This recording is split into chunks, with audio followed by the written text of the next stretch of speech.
Hey there, we are doing a special Friday Coach's Corner with Heck and King. Before we get started, we do need your feedback. If you like what we're doing, make sure and give a thumbs up on the YouTube stream. And then after the show, make sure it's after the show. Watch us now, and then go subscribe to the podcast on Apple, Spotify, Amazon, the RSS, wherever you like to listen to podcasts. Tap the link in the show description or go on your favorite podcast app and search for Coach's Corner with Heck and King. Once you're there and you subscribe, give us a 5-star rating and write us a review. And now I will shut my yap, throw it to the guys who are definitely not slaps. Ronnie Heck, Patty K.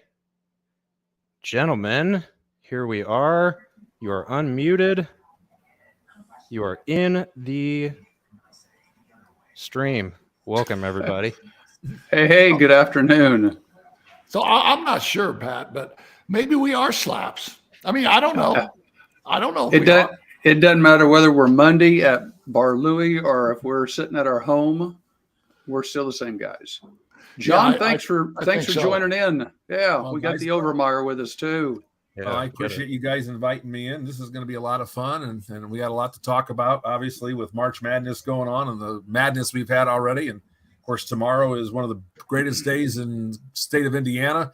49 other states, it's basketball. We're in Indiana. We've got a big semi-state day ahead of us tomorrow. Yeah, I don't think there's any question. I think basketball in the state of Indiana is so special. I mean, for the longest time, we had one tournament, and Pat, you know this, the schools around Madison County, and they call that the Madison County tournament. Now that was the sectional, and I believe it was 1985 when Daleville won the Anderson sectional. It didn't matter if there was a state tournament at that time or whatever. That was the biggest thing ever to happen to the town of Daleville. And it didn't matter if it was, one class tournament or not. I mean, for Daleville to come in with David Barber and Troy Jones and that group and beat the Anderson Indians, that was the biggest thing ever in the town of Daleville. That was kind of the most recent example of Hoosiers, if you think about it, from clear back in the 50s. You've got a little bitty school, and they come into the big town. We've got examples. I can still remember when Frankton with Calvin Bailey almost beat the Indians one year. Almost. See, that's what happened. It was always almost. But that was their state title. Yeah. We've talked to some guys around here. The old timers will tell you here in South Bend, they had a 12-team sectional that started on Tuesday, and there was no school. You just closed school, and you went to the sectional. I know that for the longest time it was at Adams back in the 50s and 60s, and they started games at like 1 o'clock and played, the rest all day. Yeah, night. I mean, class basketball didn't matter. It was just, it was basketball. When I was growing up in South Bend, we played the sectional at the Athletic and Convocation Center. And I'm sure John remembers those times, playing at Notre Dame and having a full house there and every school having their own section and everybody being represented. And it was, it was awesome. And people ask me all the time, they say, did class basketball ruin? I don't think class basketball ruined anything, to be honest with you. And by the way, so like my attention span is so short. How come you guys ain't got green on? It's St. Patrick's Day. That's a good point. Why ain't you got green? Because I was told there's a green. I was told there's a green screen. Come on, man. I was told there was a green screen. We wouldn't be able to see. They wouldn't see us. A green screen. So I'm so excited about this weekend and everything. I thought about going to get a vasectomy. I don't need one. I don't need a vasectomy, but I thought about going to get one so I could sit in my chair and have a bag of peas hanging with me and not move. I saw a bag of frozen peas in the freezer. Have you thought about me? Not very long, but I thought about you. I was going to bring them and just set them here, and use them for our lead-in. Just say it's tourney time and see how many. See, people don't understand these inside jokes that we have, but and I think there's also people that keep tuning in because they do understand some of our little coach's office jokes and stories, and they like it. So that's why they keep tuning in to see what intelligent things we might come up with. Well, it's like when I saw you at Wings this afternoon, Coach. You were passing out the business cards, and you were telling some stories about what we've been talking about on the podcast at Bar Louie's, and some of your career academy buddies were laughing and hollering with us. They asked me if we were serious. I said, yeah, we're serious. We're lots of good information go on. And I started telling them some of the topics. We're dead serious when we were talking about vasectomies. No, if I'm the one getting a vasectomy, I'm the one that should be allowed to sit back and have nobody mess with me, just have my remote. But actually, you're the one that should have had the vasectomy because you have 3 TVs downstairs, right? I do. Well, and now I have 4. I've got a baby one. And I think I posted that on my Instagram thing the other day, that one of my big TVs had a baby this weekend. So I know I have 4 for the weekend. So let's get into this a little bit. We've got, just if you guys are looking, that's Scott. Say hello. Tell them who you are, why you're here. Greetings. I am the studio audience every once in a while for the live show at Bar Louie, and I said to them on Monday this week, I said, wow, you guys barely talked about the big tournament coming up in college. I said, let's do a show on Friday and talk more about it. So I belong to the guy in the Butler shirt. Yeah, unfortunately, good, bad, or otherwise, for people that are watching, this is Patrick number 3. I'm Patrick number 2. And people from Anderson know I'm Little Pat. Dad was Big Pat. And we didn't know what to do with Scott. So we went Patrick Scott. And we were going to call him Trey or something that involves 3, but that didn't last. That decision and discussion lasted not very long. So anyway, he's a Scott, but he's helping do some of the stuff to take a little pressure off of John, because John helps us on Monday nights. And we haven't even told you yet. We're probably going to go Bar Louie on Tuesday. Does Tuesday work for you next week? Yeah, I think it does. So I think it does. I got a commitment on Monday that came up. Sorry, guys. So that's all right, man. We'll talk more about that later. Well, let's talk about this yesterday. Let's talk college basketball. We played 2 games and had a big upset right off the bat. We couldn't get to dinner time without 2 or 3 upsets yesterday. And I know there were 16 games yesterday. I missed 7 of them. So that was brutal. But so I missed 6, and I think the big one that really killed everybody's bracket was Arizona getting beat. Yes, I had Arizona going out to the Final 8, and Arizona is one of the highest scoring teams in the country, and to be held to what, maybe 50 points by Princeton, I think that surprised everybody big time. Yeah, but what a stereotype. That's what Princeton's been known for. Think about their background. Henderson's the coach there now, and who'd he play for? Pete Carrill.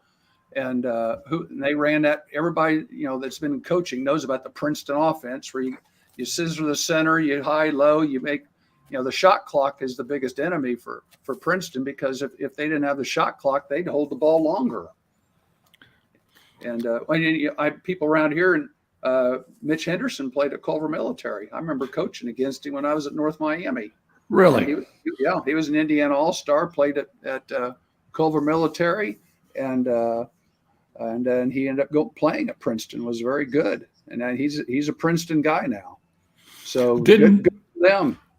Didn't a guard from Marion go to Princeton? Devin. What was Devin? Devin Canada. Yeah. Yep. Yeah. I think he played at Princeton. He sure did. Yeah. Because I saw them play down at Butler. David Cunningham, my roommate from college, had season tickets. We went down there and watched them play in November. Maybe 3 years ago. And now he's bouncing around maybe with Orlando's. I think he was on the Orlando roster. Maybe he got cut right at the final cut. I think he's in the G League maybe right now, or he's over in Europe. But yeah, that was one of the biggies. Virginia 5 years ago, didn't they lose to Maryland, Baltimore, or somebody? They lost to a 16 seed, UMBC. And but Virginia's problem is totally Virginia's problem. They had a timeout left all he had to do when he got doubled in the corner, I was called timeout. Right. And he throws the ball up, and it's intercepted, and Furman comes down and makes the shot. But all you got to do is call timeout, and it's not Chris Webber time. I mean they had a timeout. They had a timeout. And I did notice that the possessioner was going the wrong direction. And think how many times I've been in situations where there's been like 1 or 2 seconds. I've told the kids, just throw it in bounds, throw it to the other end, make sure somebody touches it. Well, I couldn't tell if that ball was deflected or if he just didn't throw it far enough. But like you said, it only got to half court. Well, it's the perfect. I mean, it's the perfect definition of what pressure can do.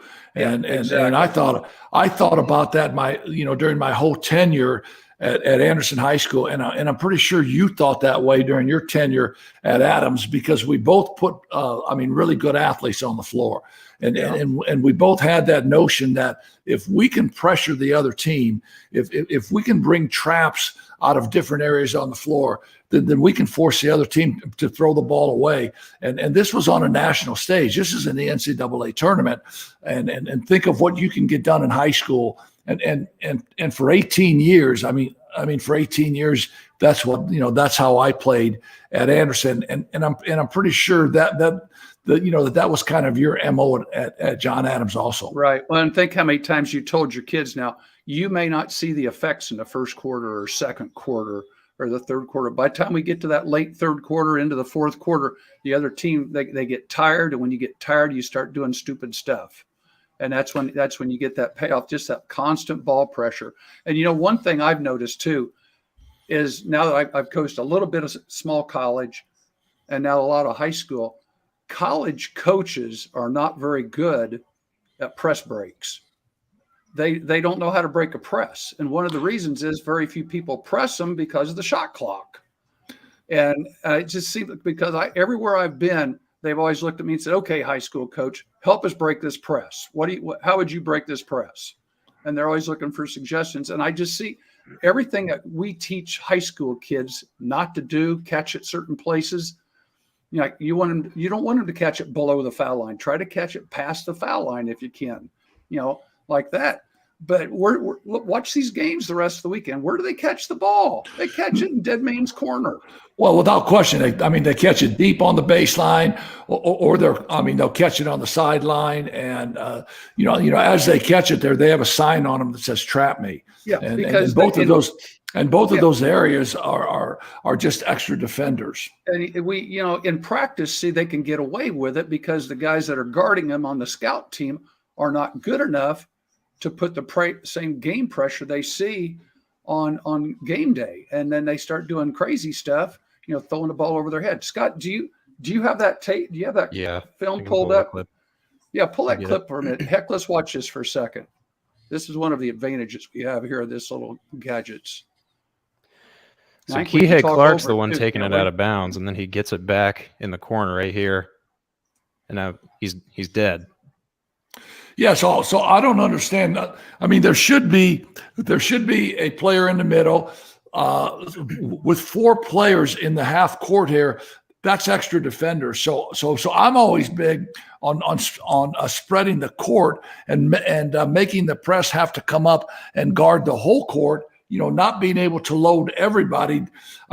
There's 4 defenders at the free throw line or below. They're playing 15 feet. Look how small the court is right there. You got 8 people in the picture. And you also look at the time. There's 9.2 left. The clock's running. And I don't remember what it was started at. Was it like 11 or 12? So he's already used 2 or 3 seconds. Even if he just takes it, if he takes a jump ball here and takes the turnover, they get the ball out of bounds off a turnover. But the purple team would have the ball out of bounds with 7 seconds. And but it's against a set defense. No, exactly. The worst thing he did in this case was he dribbled it, and they picked up his dribble in the corner. So it's one thing to catch it in the corner when you still have your dribble alive, but then he killed his dribble in the corner with a trap coming. And you might expect it from a freshman, but Kihei Clark's like a 6-year senior. He's the one that made the pass against Purdue in the Elite Eight to Mamadi Diakite that beat Purdue to send Virginia to the Final Four and then win the national title. Listen to you coming up with some trivia. Go ahead and let that run. Let's see this. Yeah. But see, he does it get tipped or does he just throw it? No, I think he just threw it off his back foot like a QB that's under pressure, and he couldn't get anything on it. And then we're gonna get pieces of it too, aren't we? It's gonna jump on you. He looked like Jay Cutler to me. I mean, about ready to get sacked and get smoked. Just threw it and up throws in the it air. off his back foot, and there's the Don't interception. Don't you tell quarterbacks never throw it deep? Don't throw late deep over the middle.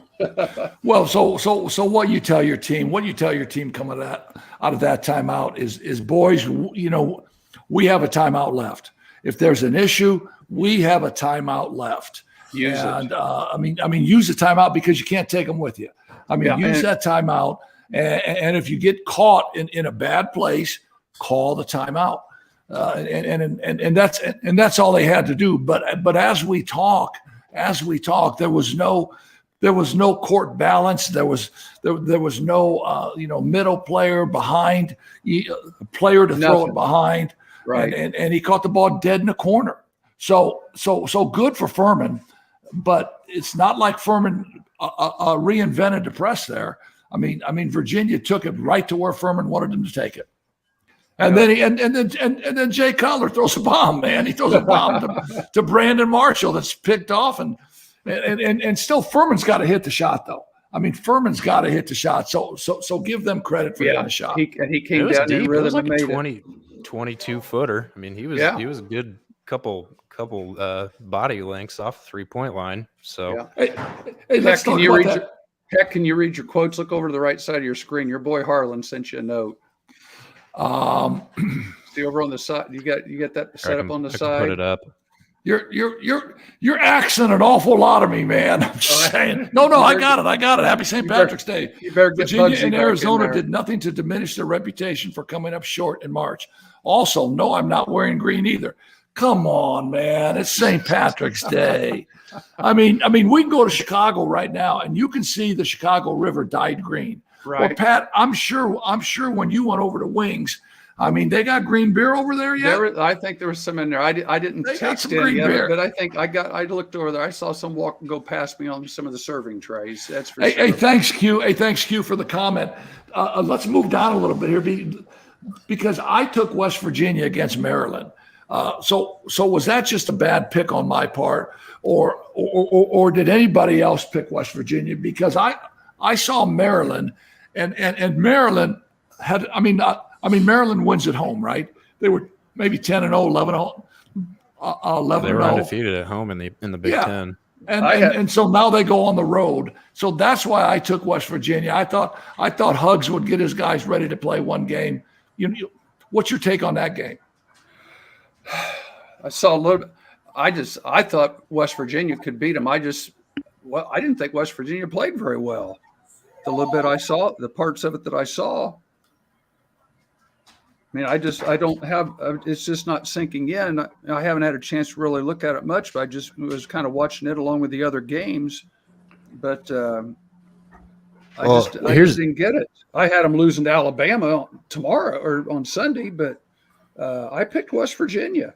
See, I watched I watched all the Big Ten schools pretty intent yesterday, and today for the most part, but I think what Heck had said with Maryland doesn't play well away from home. I mean, we even like when Purdue went to Maryland and played, we lost by 20. I mean, it was just an avalanche. And right. So I don't know if I necessarily trusted Maryland to even play a neutral site game, and they looked like crap in the first half. But they came back and started making shots. It's amazing what happens when the ball goes through the net. Well, you look at West Virginia and Virginia are both out, so it's baseball season in Virginia. Charleston, everybody talked about Charleston. Charleston, was playing well. Charleston was supposed to be really, really good. So I take Charleston over San Diego State, and obviously a mistake because Charleston beats them. And there's a game too.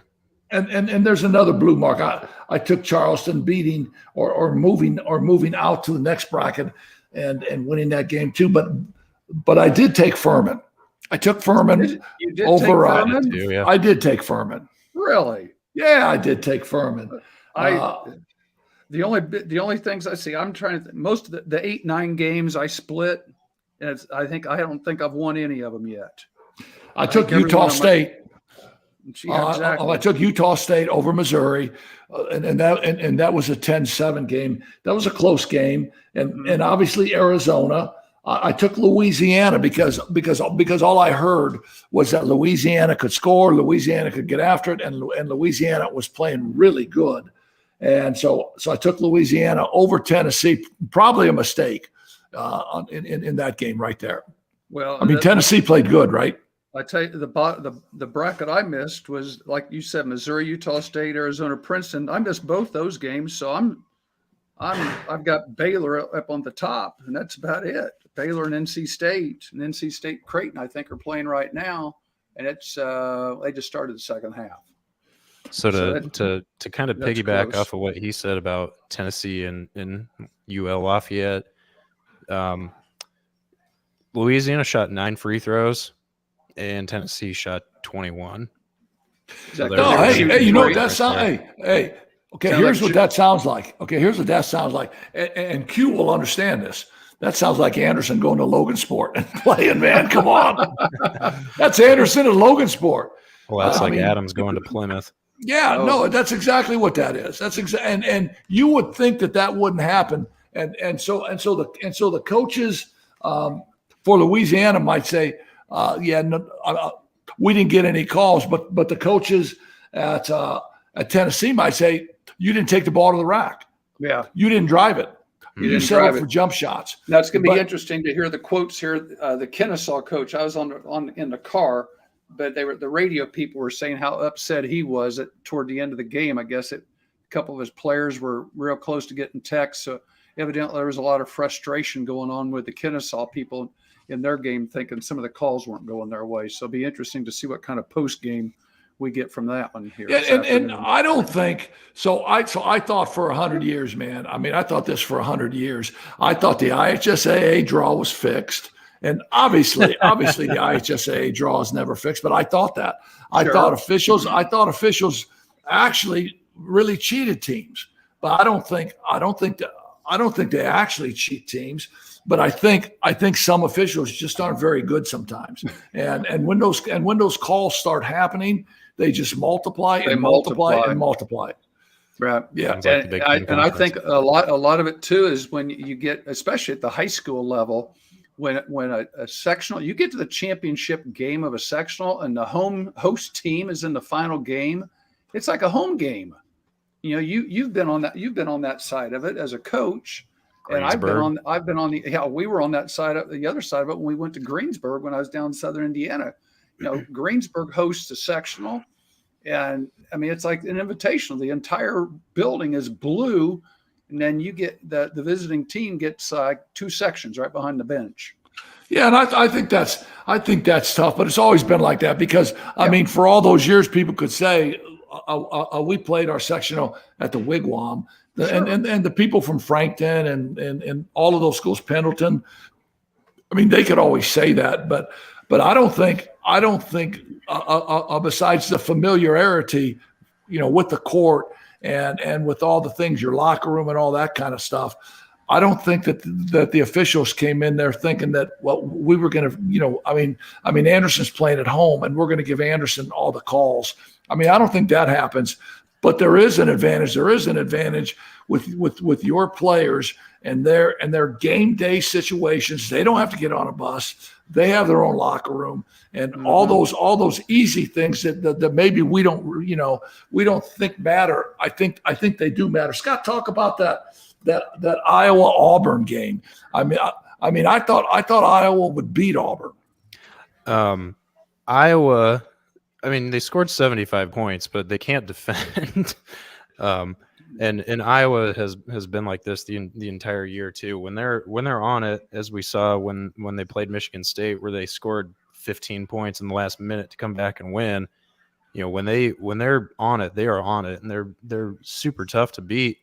But then we saw it yesterday. I have the stats up now. Iowa was 7 of 27 from 3. Now Auburn was only 8 of 22, so they weren't much better. But Iowa just can't defend. It's the Spanish Matador defense where they just kind of, they might take a couple steps parallel with you out on the key, but once they get inside, they get a step on you. I mean, you're going to go past them. The step and ole. Yeah, and I don't know why it's Fran can never win anything in March. I think did Iowa win a game in the Big Ten tournament? That was whole last week. They've had so many games I don't remember. So I really don't remember. And then Iowa and Illinois was the same way. They just can't shoot, and when they can't shoot, they really can't do anything else. So what are you going to do? And again, I guess to say you score 75 points and lose, you should be able to win when you score 75 in college and regulation, but when you can't defend. So I think this happens to a lot of teams. So I think a lot of teams really define their game, and it's tied to their shooting. If they're shooting, their game is really good. If they're not shooting well, they're not defending well. A lot of the other parts of their games, aren't as solid as they need to be. So their lack of ability to define the way they play, and it's always tied to how they shoot. Now good teams can have a bad night shooting, but they're still going to defend the hell out of the court, and it's going to be hard for the other team to score. But other teams, they never get past that. They never get past the fact that shooting defines their whole game. And when the stuff's going in and everything's rolling, they're great. But so talk about our boys today. Purdue against. I was going to say we got Purdue plays Farley Dickinson. Yeah, so Farley Dickinson, their center's 6'6", their guards are 5'9" and 5'8". Their forwards are 6'3". Obviously, Purdue cannot screw this up, right? I wouldn't say that. There's always a way to do something. They were talking earlier about the advantage or disadvantage of playing the play-in game. They won 2 days ago. They've already gotten into a rhythm, and they've won. They're happy. They're going to come in playing house money. They have nothing to lose. They're getting ready to play the number 1 seed, and I think that's what we saw, in the Virginia game with Furman, because they, no one expected them to win except you and me. And I think that Farley Dickinson's it'll be a close Scott game. and I ride together. Yeah, I hear you. I think it'll be a good game for the first half anyway. If Purdue misses shots, if Purdue has a bad game shooting, then it's their freshman guards are going to have to play well. Well, I don't even think that's the issue, because you're throwing 7'4" against 6'6". Now you're not even. You can't defend him, and even if you come jam him, you're jamming him with 5'9", 5'10", right? And all the big fellas got to do is chin the ball, Pat. Right? That's exactly. That's all you talk about when you coach bigs: chin the ball and don't bring it down. No, let's watch how many flagrant ones Edey gets today by just catching and turning with his whole body. He's going to pop somebody with that elbow, right? He won't even catch him in the jaw. He'd be catching him in the. Well, I'm not even sure he'll pop him, because I'm not sure they're tall enough for him to get him with an elbow. Yeah, he may go right over their head. Yep. All right, so. I'm more concerned about is the late one. I really think IU's going to have a tough time winning their ball game in that 10 o'clock game. And here's the thing: it's a 10 o'clock game, and it's in Albany, New York, so it's going to be after midnight before they finish.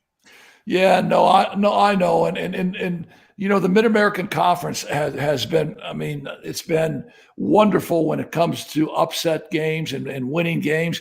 I was just thinking about this today, and I'm not sure, Pat. Did you coach in the NCAA Division III tournament with Dick Hunsaker? Yeah, we got the conference tournament. We never got out of the conference tournament. So I was lucky enough to actually, when I coached at Ball State. We beat, and we were actually in March Madness for 2 years. Our first year, we played at Utah, 20,000 people. We played Oregon State, And I was involved in that March Madness, and that was really cool. Paris McCurdy makes a basket at the buzzer, and then makes the free throw, and we win that game. And then we play Louisville in the second round. I mean, Louisville was really good. LaBradford Smith, Felton Spencer. I mean, Felton Spencer was 7 foot, and he was a man. And Chandler Thompson went off, and we played really, really well and won that game. And then we go out to Oakland, California, and play Vegas. And Vegas is Larry Johnson, Grandma Mall, right? Larry Johnson from his commercials. Stacey Augmon, Anderson Hunt, Moses Scurry, and who was the other guard that started for them? They had men. Greg Anthony. They were TV. Yeah, he's and they were. I mean, and I'm watching him in warmups, and I'm kind of afraid in warmups. I'm waving at my beautiful wife Monica. She's walking by, but so we play that game, man, and we're down 10, we're down 12. Late in the game, we make a run, and I look up at the clock. You know, we have the basketball. We're down 7, or I think there's 9 seconds left. We're down 2, and we got the ball. Right. And you know, we're getting ready to maybe make a bucket and maybe make a 3. And, you know, a week before, Paris McCurdy got the bucket and hit the free throw to win it. And so I knew in that huddle that Coach Hunsaker, I mean, he loved Paris. He loved Paris's ability to make big plays in big times. I was talking and I was saying, Dick, man, let's go for a 3. I mean, let's put Billy Butts on one wing. Let's put Greg Miller on another wing. Let's let Chandler drive and kick. And even if we get to overtime, I mean, our chances of beating Vegas are going to be tough. Let's try and beat them on a deep 3 here, man. I mean, Billy Butts could shoot. Beat him now and get out of here, right? Yeah, I mean, Billy Butts was a great player at Muncie North, played at Michigan, and then transferred back to Ball State. And Greg Miller was a great player at Yorktown that could really stroke it deep. And what happened was we got the ball to Paris. Paris drove the baseline. He lost the ball. Mike Spicer, our little guard, picked the ball up at the free throw line, and there was nobody on Mike Spicer. Nobody. And Mike Spicer saw Chandler roll into the basket and tried to throw a lob pass to Chandler for the dunk. Ball got tipped away and the game's over. But Mike, and every time I see Spice is great. He was a great player. I said, Mike, man, you had that little 15-foot J, man, and he knows it. But so then Vegas goes on to win it, right? Right. That's the year they beat Duke. Yeah. And their margin of victory was 20 points. And we play Vegas from the Mid-American Conference, so we play Vegas to a 2-point game. Do you remember do you guys remember what your seed was that year? What was your seed? I think we were an 11 seed. Okay. I think we were an 11 seed. And got to the final 8. Yeah, and historically, max seeds are always in that 11-12 range. Mm-hmm. I think 2 years later, then we played at the Rosemont Horizon and played Kansas at the Rosemont Horizon when Rex Walters played for Kansas. Kansas had a really, really good team. Roy Williams was the coach, and so we were defending all the North Carolina stuff, and so the experience of being in March Madness was phenomenal. The crowds, how Muncie was electric, and so just thinking about all of these schools that are in this tournament now and getting ready to play. Those towns are electric, man, and those arenas are electric today. Especially for the morning game in Columbus, you had Michigan State in Columbus, Ohio, and Purdue's playing in Columbus here later this evening. So I mean, it's the fan bases travel. And so your thought about IU having a hard time with Kent State? I picked IU, but that wouldn't surprise me one bit because those Mid-American Conference schools, really have a propensity to upset those schools.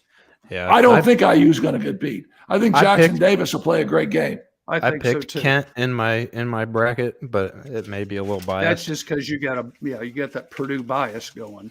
No, So I'm hey, completely impartial. heck, speaking of small colleges, I was looking. Indiana Tech won. They play tomorrow in the finals. That's in that division. That's Division Three. So I think No, that's so. I think the NAIA. I think the NAIA tournament now is all one division. Yeah, that's NAIA. They're in Kansas City. I think they're in the final four. I think they're in the final four. I've got it written down. Here's the place, but they did win. But they're in the final four. And Bethel beat Geneva last night. Little shout out to Steve Draven and the Bethel Pilots. So Bethel is in the championship game of the National Christian College Tournament, and they're in the championship game against a school called Clinton out of South Carolina. And I mean, you want to talk about Clinton, just full of athletes. I mean, 6'3", 6'4", just running and dunking and playing. And that was really good basketball watching that last night. And the division 3 is in the finals are in Fort Wayne over at the Coliseum this weekend for Division 3. That's right. I think because I was talking to my sister Karen over in Newport News. Her husband Nathan is a professor at Christopher Newport, which is in their town there. And in Newport News, and they're in the finals. They're over here in Fort Wayne. They're one of the final four for the Division 3. And I asked her, and I think they won. They might be in the final 2, but that all takes place on Saturday over at Fort Wayne. So let's talk about some high school hoops, man.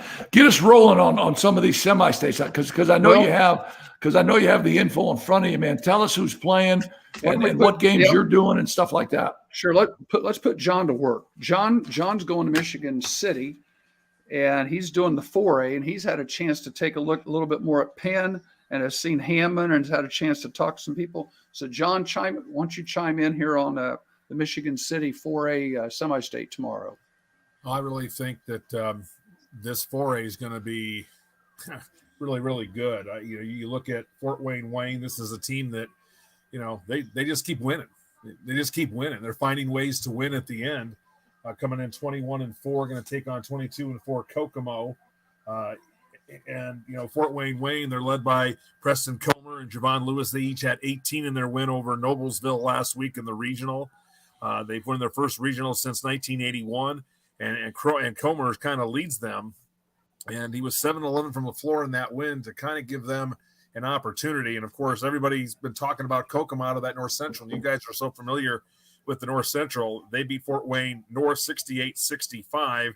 And you talk about Kokomo, and obviously you're going to talk the big man, Flory Bidunga, 19.7 points a game earlier this week, named the Indiana Gatorade Player of the Year, and rightfully so.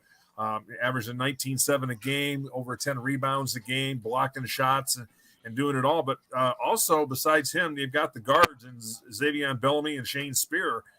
Bellamy with 22 points, who matches career high, also had 5 rebounds. So Kokomo is going to be a tall task for Fort Wayne. I think that game 1 is going to be really interesting. The last 2 times these two teams got together was 7 years ago, back in February. Kokomo won 51-49. Game 2, I got to see both of these teams last week in the regional. Penn and Hammond Central. For everybody up here, everybody knows about Penn. Marcus Burton, the leading candidate for Mr. Basketball, headed, we think, to Notre Dame. Hopefully he'll honor his commitment, even though the transfer portal is open, and Mike Bray has, of course, announced that he's leaving Notre Dame. They got down against Chesterton last week. They fought back. Burton had 34, and, of course, Joey Gardwood, one of those guards, had 17. And you look at this Hammond Central team, and I talked to Al Rhodes this week, and Al said that this is probably what he would compare to a Washington team, a South Bend Washington team that got beaten in the regional last week. And Pat, maybe you can agree with this or not, but they're more of a skilled Washington team. They like to run the floor. They like to get up and down on the floor, but they have a little bit more skill than what Washington may have put out on the floor. I don't know. You saw Washington last week in their loss to Glenn, and he really thinks that they have some advantages there with their 3 guards who average 55 points a game between them. I know they're very guard oriented, right? Yes. So and that's gonna if you guards a lot because Durda, he does what he can to try to clean it up inside, but they've got to rely on Burton, Garwood, and Joe Smith, and 55 points a game, and they think that And one of the things that was kind of interesting about Hammond Central, they put 40 on Mishawaka in the first half. And they think, oh, they're up 20. This game's over. This is going to be a cakewalk. Well, Mishawaka, and Bodie Bender, great job by him, made some great adjustments at halftime, and they held Hammond Central scoreless in that third quarter. They just scored zip. How do you do that? Against a 4A team. Now, Mike, here's a question, a scouting report question. Can Hammond do the same thing to Penn pressure-wise in the full court that happened to Mishawaka? I don't think so. I think. Well, I don't think so either, John, because you have Mr. Basketball handling the ball, right? Exactly. He's bringing it up now, and that's freeing up Garwood and Smith on the wings, and Burton. Burton's doing Burton things, and Chesterton had no answer for him, and they were able to slow down Garwood a little bit. But Burton's bringing the ball up; he's going to break the press. So I don't think Hammond can press like they did against Mishawaka, because I think Penn will have no problem breaking that at all. The guy I like is the other guard. Is it Joe Smith? Smith, yeah. I like him a lot. Especially that one game when he had 7 threes, 6 of them in the first half. I think he is a great role player. He does what he's allowed to do, what the game brings to him, and what the game allows him to do. Where one game he had 20 at the half, and the next game he had like 2 or 3 at the half, and the score was still the same. They still had a 15-point lead. And so I think he does what is given to him. Right, and I think an X factor for Penn too is Josh Gatete. He doesn't get talked a lot about, obviously, because you've got those 3 guards and all the talk with Marcus Burton. But Gatete can take up some space, and he does a great job offensive rebounding. Not a prolific scorer, but he does some great offensive and defensive rebounding. And this week, obviously, he signed to go to the Air Force Academy.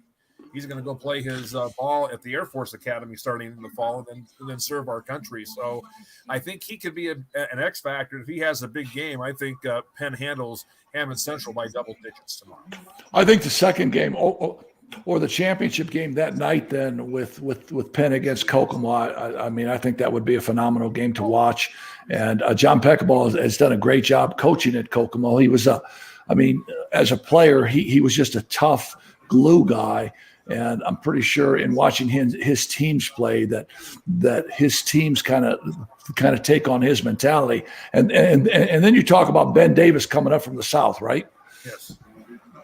Is that the Ben Davis Invitational tomorrow? Yeah, no, I think you're 100% right. I think you're 100% right. And then I think you look at that in the state championship game, and I say, being an Al Rhodes fan and growing up with Al Rhodes, I think you say it's Penn and Ben Davis, and the Hall of Fame committee got it right. They got it right, Pat? And we mentioned that earlier in the week, didn't we? Yep. Because that was a matchup in the Hall of Fame Classic, and that should be the matchup in the state championship game. Talk about 3A now, because we have a Northwood team that is a really, really good basketball team, and I think Northwood has a chance in 3A. Yeah, and I'm going to see them. I'll see them tomorrow. And John, you've seen them a couple times, right? I've seen them a few times. Yep. Yeah, they the Roush brothers are outstanding. It's funny, TV and the Pat, you and I have seen them all over that. Yeah, we saw them play Mishawaka, and they just did we worked that game, and they were. They were big. They were athletic. Brenner can score the basketball. I think he's going to Indiana Wesleyan. So I like that Northern Indiana a flavor with maybe John Glenn and Northwood going at each other in the championship game. I don't really know what Delta has, but I think that would be a really cool game with Travis Hanna and his team, taking on Aaron Wolf and the Northwood Panthers. And I think Northwood is in uncharted waters, because they've won sectionals, but they could never get past the regional. Leal was really good, and they always struggled with size. Now they're past the regional, and hoping that they can take care of business, with either them or John Glenn going to the state finals.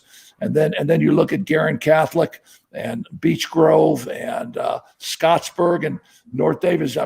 Pat, you got some Scottsburg and North Davis. That's kind of your territory when you were down at Madison, right?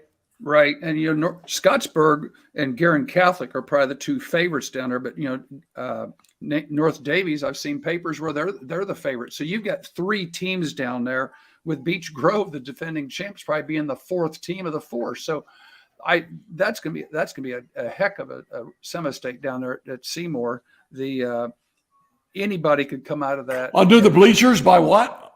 Yeah, under the bleachers by Seymour and his cousin. Yeah, there you go, man. Under the bleachers. So what about 2A? Where are we at with 2A? 2A, I still like those Gary schools. We'd mentioned them, and you've got God, lost my papers. So Blackhawk Christian and 21st Century. Here, I got it up on the screen. That's the one that I'm thinking at. And what do we got? We got the Wapahani Raiders, man. That was my first job, man. Yeah. Well, and it's funny because my wife's down that area, and being Alexandria, they called it Wapahani. I've heard all the Wapahani jokes I want to hear. All that, yeah, I don't need to hear that on St. Patrick's Day, man. Come on.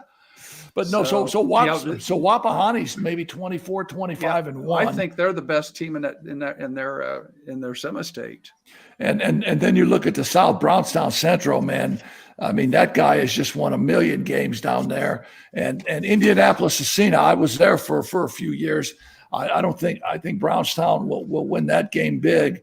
But now you're getting into a sticky deal, man. The big game there at Southport should be the night game with Brownstown and Linton Stockton. Well, so I don't know about Linton Stockton now, man, because Joey Hart, the head coach for Linton, just got busted for drunk driving on last Sunday night. And his son is a very, very good player on the Linton Stockton team.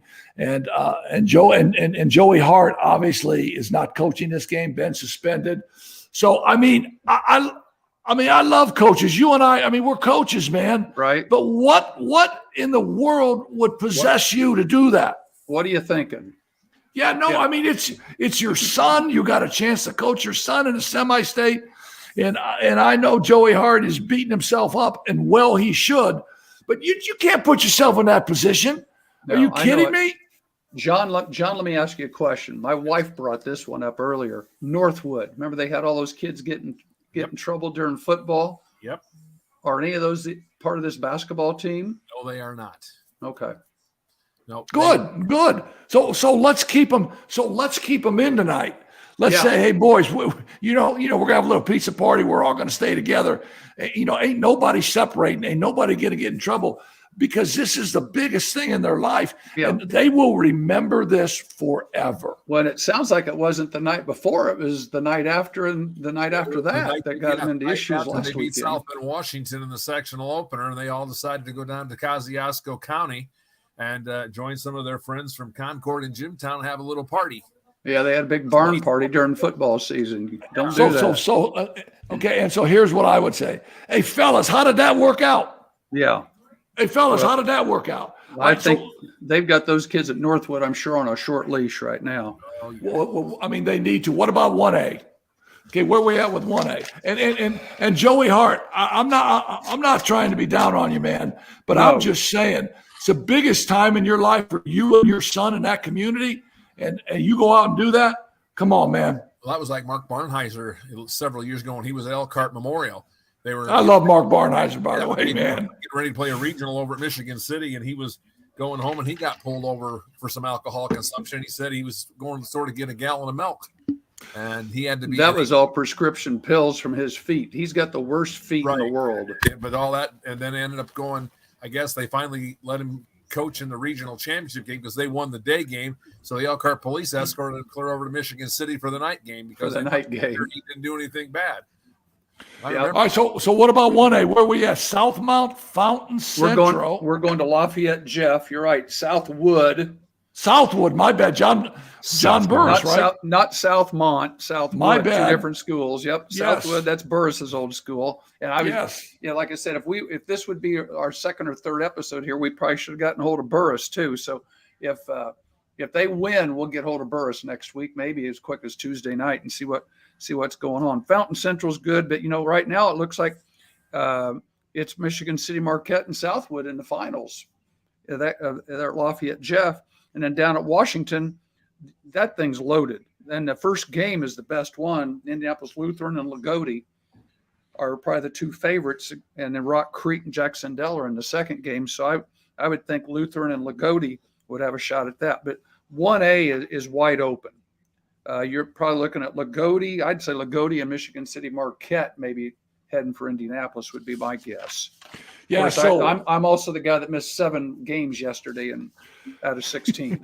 yeah, no, I mean, I think everybody's bracket got busted a little bit, and so now we're moving to the right side of the bracket, and we'll see what that looks like. So I just got to say a couple things. I mean, coaches either getting fired or quitting. We got Mike Bauer just resigned at New Prairie. Mike is a fantastic coach. Mark James resigned at Perry Meridian. I saw that. Kyle Sears at Elkhart. So it's that time of year now where Bill coaching Zick changes. Your buddy's sick. Well, I mean, my college roommate Bill Zick at Pike, Right. who's won 1 million games. So here's my question to you, PK. Here's my question, and be very careful how you answer this, man. Are you getting a little bit of the feeling of maybe getting back in and looking to go after one of these jobs? Shh, don't tell my wife. But She ain't watching, man. She don't even know how to turn this on. She ain't watching. What do you think, man? You always dream a little bit, but I mean, I've retired more times than Jordan has. So I don't know. You never say never. Let's put it. Yeah, no, I say that too. I say never say never. And my wife is not in the room here. She's upstairs. But I say if someone came after me and it was the right deal, man. I mean, because we're kids at heart, right? That's just what we do. And it is what we do. But it's a little easier talking about it, isn't it? I mean, we don't go home stressed out, right? Right. And the thing I would have to do, it'd have to be the right thing, because right now, so there's so much that goes on behind the scenes. Do us old guys still have enough energy to go make? Hey, whoa! Who you calling old? Well, I'm older than you. You're like no. I mean, you're like John. I mean, John's calling you and me slaps. You're calling us old. We ain't old. A lot of people look at us as old. What's this stuff here on your chin? I got nothing for that, man. Yeah. I got no answer for that. You need to comb some Grecian in that thing. No, well, it is what it is, man. I know it is what it is. I know it, but you know what? Do we have the energy to run the summer camps? Can we go find middle school coaches? Can we run those elementary programs? I mean, it's a 24-hour day job, and people. And we did it. That. I mean, we did it for 40 years. Yeah, and we fought the fight, man. I mean, we fought the fight, and now we can. No, and now we can sit back and make fun of everybody else, and get on guys for doing stupid things. In the middle of a state tournament. Really, come on. Hey, listen, man. We need to get out of here. We are going. So no show Monday night at Bar Louie. Scott will advertise Tuesday at Bar Louie. And I'm excited about that. Hey, Scott, thanks, man. And you're kind of our marketing director. You put a lot of things together for us, and John spins the dials. You two guys really make me and Pat actually look pretty good, except for the gray stuff there. All right, Pat. I'm cutting it. I'm cutting it. Scott, you tell you shamed me, man. You shamed me. Scott, tell us what goes on from now. What are you going to do with all this? We're on live. What happens next? Where can they find us if they didn't watch it, or for some reason they'd want to watch this again? If you want to watch this again, I seriously doubt your judgment, but just go back, same place you found it. It'll be a regular on-demand YouTube video here once the live's over and once the YouTube machine does its processing. And then I'll have the audio out maybe tomorrow. I don't know. It depends on how Purdue's doing. If Purdue's got a laugher going, then I might have some time to put something together. Purdue is going to have a laugher, man. Have a little faith in Paint. All right. Well, I have faith in him. Okay. The only thing about Paint now, I don't know, because I mean, Paint's Delta team is playing. He's playing in the semi-state. You don't think he'll fly in, will you? Well, I don't know. The ghost of Matt Painter. I mean, Paint loves Delta. I know. Hey, listen, boys. Hey, listen, We boys. gotta go. I gotta bounce. You guys are the best. Thanks so much, Scott and John, for helping make me and Pat look like half slaps. We're not full slaps. We're kind of half slaps. You're working on it, though. We're working on it. All right, guys. right. You're the best. All right, See everybody ya. later. Like, Peace. subscribe to the YouTube, subscribe to the podcast, all that. See you next time. Thanks for watching us. See you later.